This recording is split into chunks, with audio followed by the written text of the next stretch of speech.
So a study tip that always works for me is to study around other people. Hearing the click of keyboards in the background keeps me motivated. So a tip that works for me is making a list.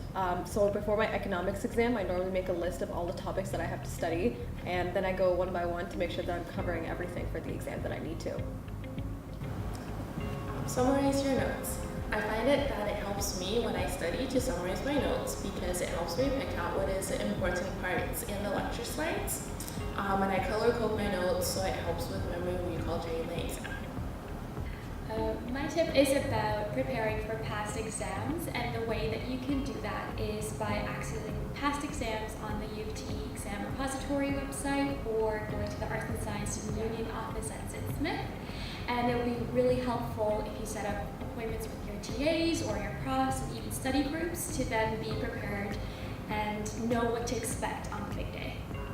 Just breathe. Taking 3 to 5 deep breaths is the simplest and easiest way to slow your heartbeat, reduce your feelings of anxiousness, and support your ability to concentrate and focus.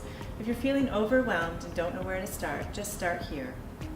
So I find that it helps a lot when I'm really proactive, and I take notes on my readings on a weekly basis, and I think that this really helps because then closer to the exams you're less stressed out because you have all your notes in front of you. Taking breaks.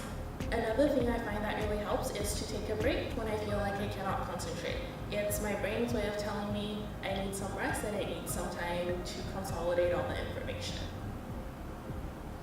If you're a student registered with Accessibility Services, the deadline to request accommodations for this upcoming exam period is Friday, November 16th. If you haven't already registered, I recommend you do so today. And closer to exams, what I do is I tend to make kind of a cheat sheet where I write down the most important points from all my readings, and this sort of just helps give you a really good overview of the entire course and what it expects. Something that works for me is always using a highlighter. So if I have a course that requires a lot of readings, I normally make sure that I have a highlighter by my side so I can just highlight everything that's really important for me to study. There are many ways to study, so you can talk to your learning strategist about the way that fits you best.